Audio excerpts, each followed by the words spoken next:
Hey everybody, good morning, good afternoon, everybody. Welcome. Let's go ahead and do the broad market analysis. This week, we'll be covering the 9th of April through the 14th. Again, today is Sunday. Happy Easter. I hope you guys are all having a wonderful weekend. And yeah, we'll see you guys tomorrow for a nice trading day. I can't wait. I don't know about you, but I'm really excited to get trading considering we had Friday off. So the first thing we're going to start with is going to be earning whispers here. Again, this is just a free site that I use on Twitter. I've been using it for many, many years. Matter of fact, probably since I started trading. And just to be sure, you can always check with your broker just to make sure that the days and times are right on these, just for verification. As you can see, it's pretty quiet this week until we get into Thursday, at least for me, anyways. I'll be paying attention to Delta. Just want to see how the airlines start off this year, or this quarter, I should say. And then Friday, JP Morgan, the Citi, Wells Fargo, BlackRock. That's right. It's all about banks. And there's a lot showing me on the charts that we could be coming into a kind of digestive period, or digestion, I should say, before the earnings season really starts to kick off. Now, over here on Market Watch, we'll take a look at this as well. So on Monday, not a whole lot going on, but I do want to make a couple notes as we go through these things, okay? So Monday, again, not a whole lot going on. Tuesday, we have some Feds talking. Please take note of that. Goldsby, Harker, Kashkari, all of them speaking during the day and after market. So this could cause a little bit of volatility into the market. And so again, these are just catalysts that could move price into supply or demand. We'll be talking about those zones and coaching every morning, just like we always do. Then here on Wednesday, well, let's go back. So on Tuesday, we also, if you guys are looking for names that could possibly move, Myrna, mRNA, has a 8 a.m. vaccine day. So I would imagine they'll get some sort of catalyst in there that could move price, you know, to supply or demand. But I'll probably most likely be sharing a chart with you just in case we do want to trade that. Also, CrowdStrike, we'll be keeping that on watch as well for Tuesday. Wednesday, we have March CPI and FOMC minutes. That's right. And that's really important. So please take note of that. 2 o'clock again. This is all Eastern time. Again, core CPI in the morning. This will cause some volatility as well. Let's go ahead and go into Thursday and Friday.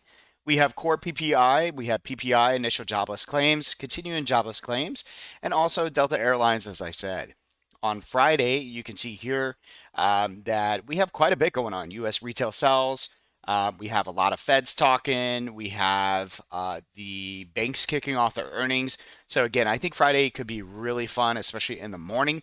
I cannot wait to trade that. Going into the next would be the neutral strategy, just kind of covering last week's neutral strategy. So again, this is what I pushed out over the weekend. Remember, the idea here is to go long above the green, short below the red. As we get into targets, these are resistance until proven otherwise. You can see that the SPY came into this level. It broke down, but it didn't break down a whole lot. If you were to go back and measure with some Fibonacci's, we stayed in a very bullish range. And you guys can see that on my banners up here on the chart. It's still extremely bullish. The levels did hold. They did work. Things look pretty good there.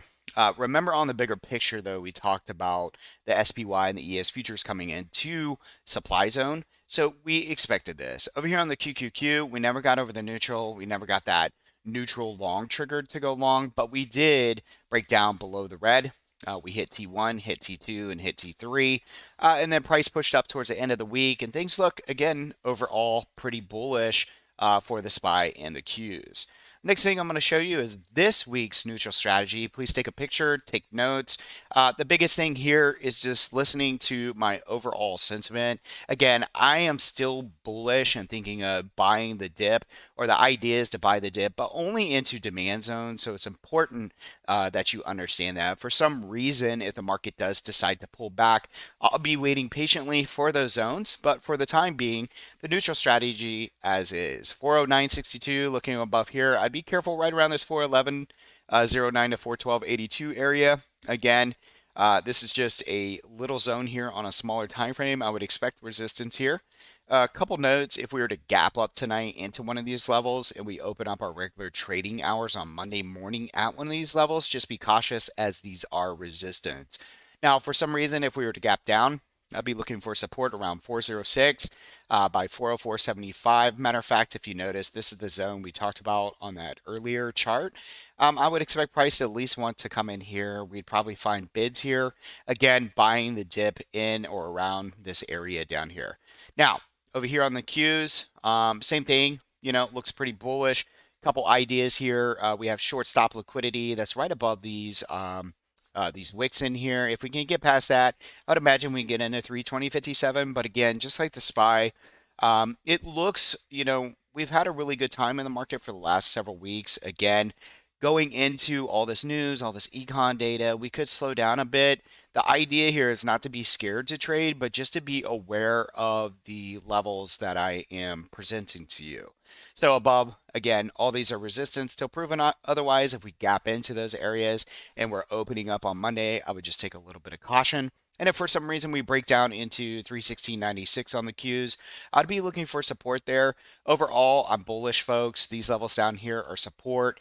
And again, if for some reason we get down there, I like this area probably the most. So around that 313 to 311 area is where I'd like to buy if we were to pull back. But again, please understand, disclaimer, that it doesn't mean that I necessarily have to buy for the long term. It could just be a relief bounce. And I coach every single day and morning.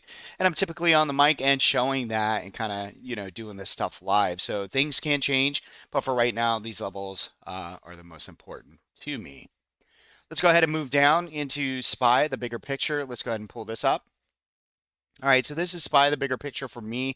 Again, I'm looking at the monthly. So as a market preps for the next earnings season, I see prices stalling here in this channel. Things are starting to get tight. Notice the EMA cloud getting tighter and tighter. The bigger move is building. There's no reason for me to be bearish until we start to see signs of price action dropping below that 9 EMA. This is roughly about 402.5 on the price. On the weekly, I see a gap fill to the upside and a formation at that 390 level. These are the two major levels going into earnings, and I'll go ahead and go over that with you. So those first notes are just kind of annotating what's here on the monthly chart.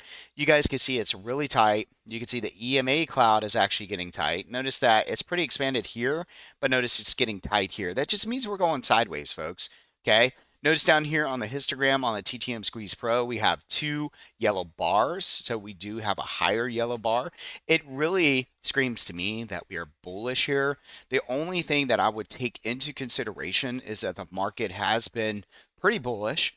All right, and we are heading into earnings season, and that gives me a little bit of a warning to just say, hey, we gotta understand what's going to happen through earnings. We need to see some reports before the market really decides it wants to continue taking off.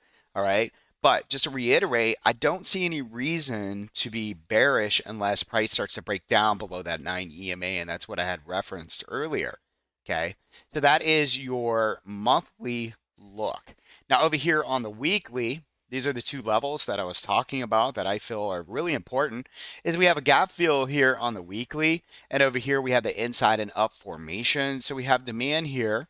Okay, we're hitting a little bit of supply here. We've hit it before. It's resistance until it's not. And if for some reason we break above that, again, bigger picture, I just think we come up here to fill this little gap here. Okay. All right, let's go ahead and move on to QQQ. Go ahead and take a look at the monthly. The monthly shows an inside and up and buy signal. So what I am referencing here, and let's just make sure we have this correct. Give me 1 second here. Let's go about right there. It looks like this is it. Give me 1 second. This is the weekly. And let's just pull it up right here. Okay, and let's pull up the month. And all right. So right here is what I'm referencing. So we have the inside and up formation, okay, right here.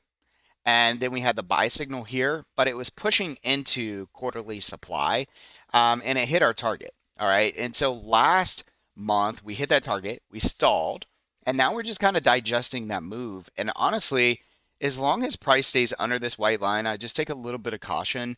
If we could take over the high, then obviously I want to see a base there, but a base that would, let's say by the end of the week, if we could hold above that, then I do see continuation going into this upper red line here around 334. Okay. Now, can price bid over that and create a base? We don't know yet. Again, I want to see it on higher time frames. We'll report, we'll coach every single day just to kind of check and make sure, to see if this line is actually going to be breached or not. All right. Now, the weekly, okay, if we come back into the weekly is coming off of, 3 weeks up. Again, we came into that target, we stalled, and now we have an inside week. And if you guys know, inside weeks are my favorite thing to trade off of. It's really straightforward for me, and again, I'll be coaching that as we get closer into this. Okay, so let's just go to a white screen really quick.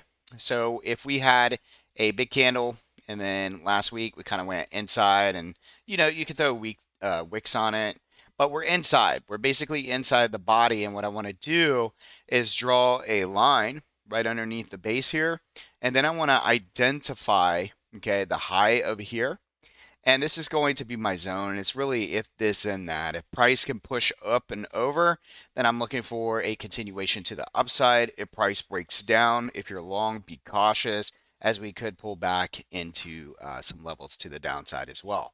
So please just annotate that, understand that we are in an inside week, and just kind of take some of these levels into consideration. Now, the DXY, or the dollar, this has been looking great. Just going to read some notes here. I personally would like to see the dollar hold here. And I know, guys, because I'm a bull, right? You're like, really? I'd like to see it hold here and then push back up towards 104. That would give us that digestion. I believe the market would come in a little bit. It would digest these moves, kind of get ready for FOMC and the bigger bank earnings on Friday. And if it did that, what I'd be looking for is for price to push up into this little zone right here. And if we got into the 104 area, I'd be looking at gold again. Okay. So that's why I want to bring up the dollar. Again, if we could push up towards this way, then I'd start looking at gold. We had a great trade in gold. I think then, it got the attention from a lot of traders. But I think, in my opinion, it's not late. It's just that they're just now talking about it. And we were talking about it a couple months ago. And we kind of sold into that resistance. And now I just want to wait a little bit longer. And I'd like to see the dollar push up into the supply zone before I get back into gold. But, not all things happen like the way I want them to. If for some reason the dollar continues to drop, if it goes under support of 101, we could see the market continue to push up to the upside with gold. And that's what I'm looking at. Notice over here we have an inside and up formation. Price left that inside and up formation. It created the inside and downs. It came back to the inside and up. It pushed up. It created an inside and down. It's coming back to the inside and up. I would imagine it could pop just a little bit more and then again start to break down again. Okay. It's looking good going into the next quarter. A lot of this stuff is saying that we could continue to the upside, but again, obviously all the news is going to be around the earnings. Okay. All right, let's go ahead and move on and look at the TNX. This should be really quick and easy. I have a new chart here, and this is what I'm expecting on the Treasury. So we have demand down here. We're going from green to white to red on these candle formations. That's part of the EMA indicator that I have, just kind of show you some momentum. I do expect probably a little bit of support here. We're very close to it, to the 3.2 level. So you can see the TNX rise just a tad, but I do believe it ends up coming down here to 2.9. And then from here, probably get a little bit more fear in the market as we'd bounce out of that zone to the upside again. We'd see the dollar start to rise and the market start to come in a little bit, but I don't think we're quite there. We have a lot of earnings stacking up, and that's what it's all about going into the next several weeks. All right. So next thing is going to be the SKEW. I don't have a whole lot to talk about here. So this is our hedge funds. Basically, we have protect risk off and risk on areas. This is where, I'd love to get long into the market. That's where a lot of fear comes into the market. It's typically up here towards this 133 to 145 is where we get a lot of euphoria. And again, it has to match up though. So really quick, if the SKEW comes down into these levels, then on the SPY and the Qs, we want to make sure we're coming into demand. If the SKEW is rising into these areas and it says protect risk off, that's if, SPY and Qs are showing me that they're pushing into supply. Right now, we've hit supply on both SPY and QQQ, but we're like holding the threshold line. So just because price gets into a supply zone, so let's say that supply, and we push up, and let's just say in this scenario, this line right here is just 100. Let's say the price level is 100. If for some reason price hits here and gets above, as long as that 100 can hold, then I don't mind staying long intraday. But just know taking trades overnight into supply zones with the SPY and the Qs being in supply, it's a yellow flag for me. Okay. So this is kind of where we are right now. We're just above those levels. And so we could see again, or sorry, I just want to say I'm being a little bit cautious here. Okay. Now the fear ingredient index is coming in at 57. You can see there's greed, but it's like pretty much in the middle. It's barely ticked over to the right. There's a lot of room to move to the right side. There's a lot of room to move to the left side. We're pretty much neutral again going into earnings. This makes sense to me. Again, this is my favorite time of the year, folks. But it's really important for you to understand.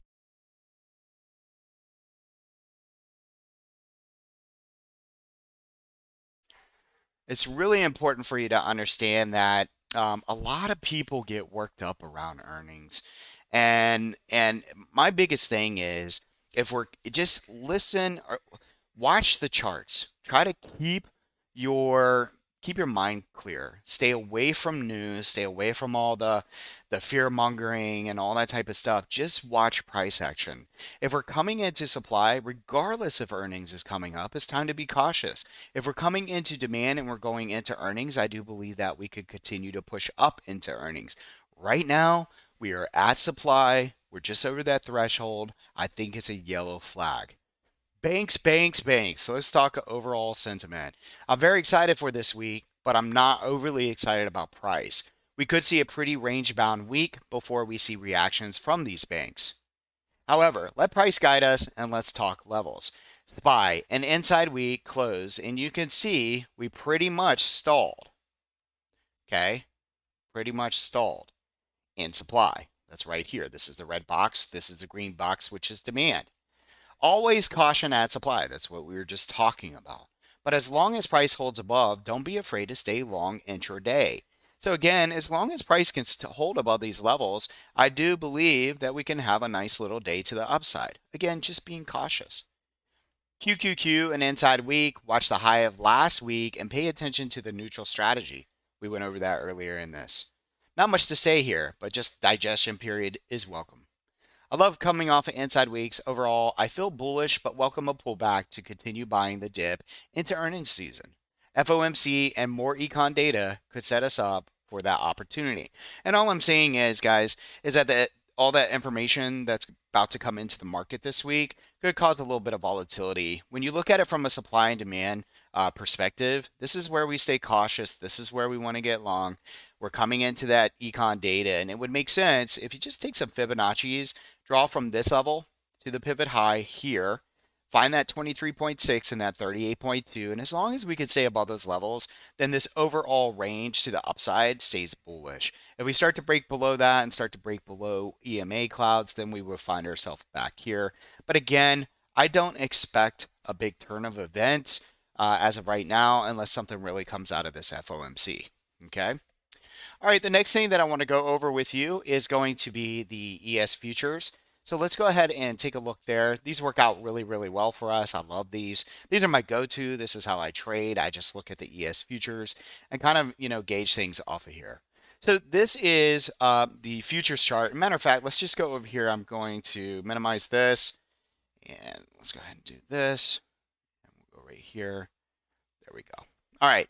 So let's start here. So this is the weekly, and just as a reminder, guys, if you are using Thinkorswim and you're not set up like this, please, please go to my YouTube channel and watch that really quick intro on how to create your charts like this. This is going to save you tons of time, and for you to really like master looking at multiple time frames, this is going to make it so much faster for you. Okay. And what I do here is I create these templates. So anytime that I click on this left red box, it's going to be the weekly, right? Anyways, let's get started. This is the same chart that we've been using for weeks, okay? Notice that price did move out of demand. We hit supply just as we expected.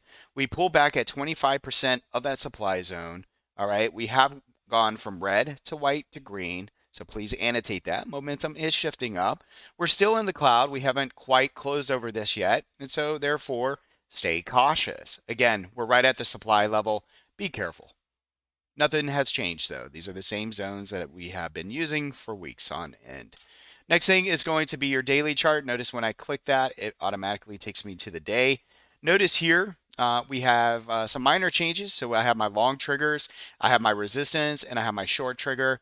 Again, we have a very defined process on how to do this. Once price comes down into these levels, we go to a smaller time frame. We use the Squeeze Pro down here and take a look at, the histograms anywhere from the 1 to 5 minute uh, candles. Once they turn, then we look to take these trades. So what I'm saying is just because it says resistance, just because it says short, doesn't mean we automatically do that. It means we switch over to a smaller time frame and then we coach from there.